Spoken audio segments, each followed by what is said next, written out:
नमस्कार दोस्तों, स्वागत है आपका हमारे इस चैनल धूप धनुषी आरती में। दोस्तों, स्नान यात्रा में जो स्नान विधि कराए जाते हैं, आप में से कई लोग हमें जो है पूछ रहे हैं कि दादा ये स्नान विधि जो है किस प्रकार से कराना चाहिए, पंचामृत आदि से, दुग्ध आदि इन सारी वस्तुओं से। देखिए, स्नान यात्रा में मुख्य जो विषय होता है वो जल से स्नान कराना। अब जल में आप सुगंधित द्रव्य आदि जो है वो मिश्रित कर सकते हैं, जैसे कि कर्पूर हो गया, चंदन आदि हो गया। ये सारी वस्तुएं जो है जल में मिश्रित करते हुए जो है स्नान कराए जाते हैं। श्री जगन्नाथ देव को आप स्नान करा सकते हैं।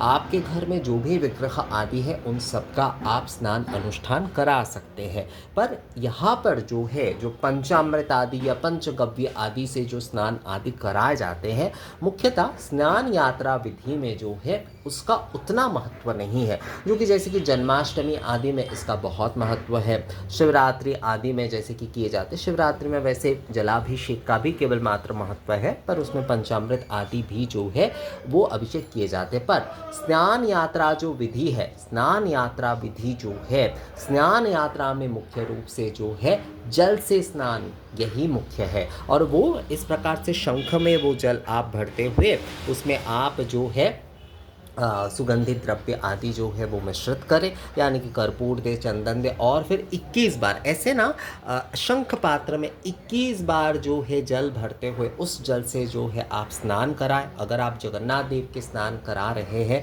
तो उसमें आप स्नान कराएं और उसके बाद जो है आरती करते हुए उस स्नान विधि को पूर्ण करें। उसके बाद आप जो है श्रृंगार आदि कराते हुए फिर आप आरती करें, और फिर जितना आपको पूजन आदि करना है या भोग आदि देना है उसके बाद आप फिर आरती करें।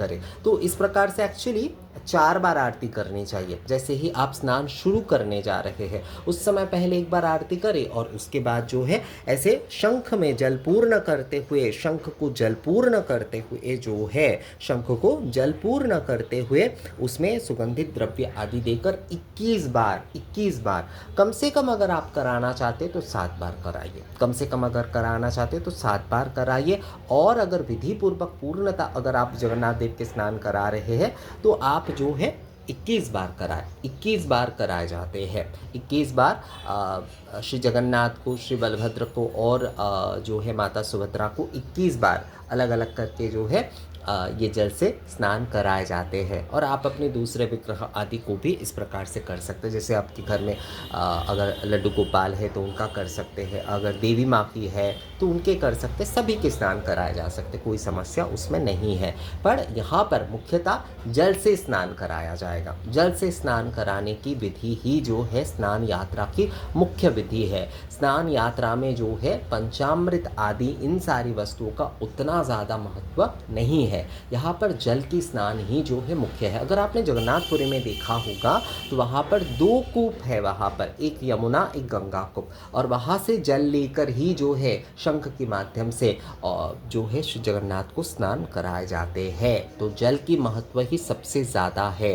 जगन्नाथ जी के स्नान हो या फिर कोई भी आप अपने विग्रह के स्नान अगर आप कराना चाह रहे हैं स्नान पूर्णिमा के दिन, तो उसमें आप जो है जलपूर्ण एक शंख अवश्य ले। अगर आपके पास जो है इस प्रकार का शंख है तो वो भी ले सकते हैं। अलग जैसे कि जलपूर्ण जो शंख होते हैं वो भी आप ले सकते हैं, मतलब जल शंख कहा जाता है, जैसे पानी शंख कहते हैं, वो भी आप ले सकते हैं। या फिर ऐसे अगर आपके पास कोई शंख है तो वो भी आप ले सकते हैं। तो शंख में मुख्य विषय है, शंख में जल पूर्ण करते हुए उस जल से जो है स्नान कराना चाहिए। उसमें आप चंदन आदि मिश्रित करें। आपके पास चंदन है, कर्पूर है, आप उस जल में वो थोड़ा सा डाल दीजिए। उसमें आप गुलाब जल आदि भी जो है मिश्रित कर सकते हैं। तो इस प्रकार से शंख में जो है वो सुगंधित जल भरते हुए जो है जल से स्नान कराइए। स्नान यात्रा विधि में जो है जल से स्नान कराना ही मुख्य विषय होता है।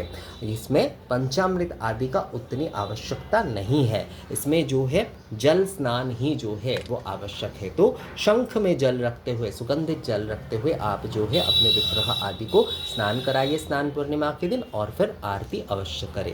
तो ये वीडियो कैसा लगा आप लोगों को मुझे कमेंट्स करके ज़रूर बताइएगा। मिलेंगे आपसे अगले वीडियो में, तब तक के लिए नमस्कार।